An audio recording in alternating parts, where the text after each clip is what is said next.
school where learning is a beautiful journey. জানো, একটা মজার ঘটনা হয়েছিল। আজকে তোমাদের সঙ্গে সেই মজার ঘটনাটাই আমি শেয়ার করব।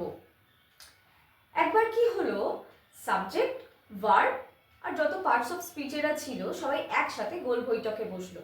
তার কারণ কি জানো? ইংলিশে TOO আর TO2 এদের দুজনের মধ্যে বিশাল ঝামেলা লেগেছে, কে বড় এদের দুজনের মধ্যে।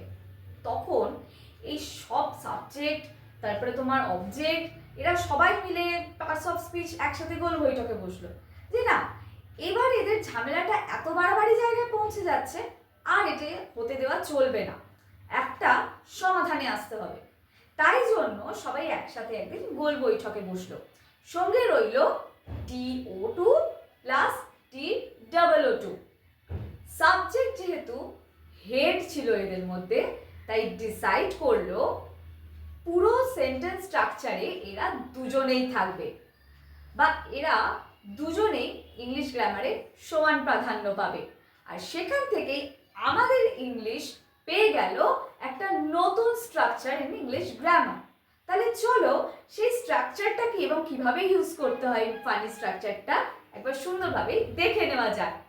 Welcome back to my channel Pratigi Learning School, where learning is a beautiful journey, and if you want to be a part of this beautiful journey, then subscribe my channel and press the bell icon.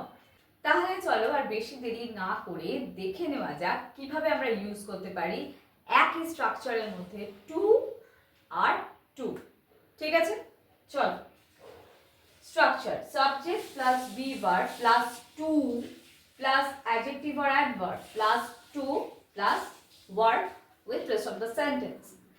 আচ্ছা, এবার হচ্ছে তোমরা বলবে এই স্ট্রাকচারটা exactly কি show করছে। এই স্ট্রাকচারটা শো করছে ইম্পসিবিলিটি অথবা লিমিটেশন, একটা নেগেটিভ জিনিস কিন্তু শো করছে, এটা বোঝা গেল?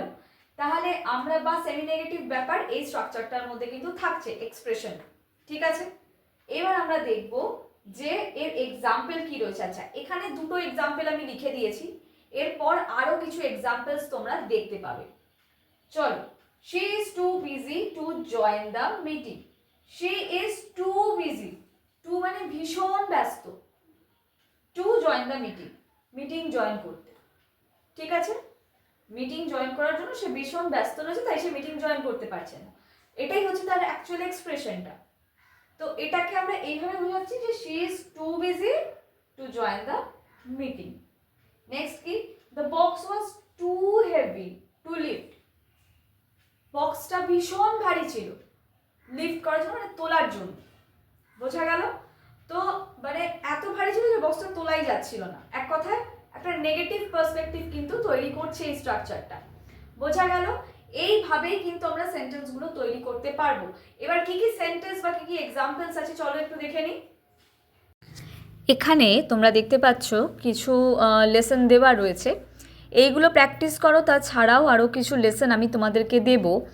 এই ভিডিওটা একটু লং হয়ে যাবে, তাই আর এখানে দিলাম না।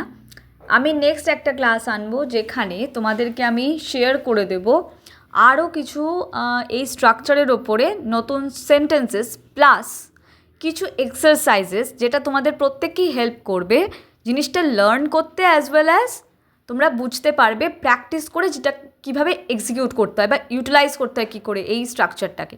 তাহলে আজকের মতন এই পর্যন্তই, দেখা হচ্ছে আবার পরবর্তী ভিডিওতে। ততক্ষণের জন্য ইংলিশ প্র্যাকটিস করতে থাকো।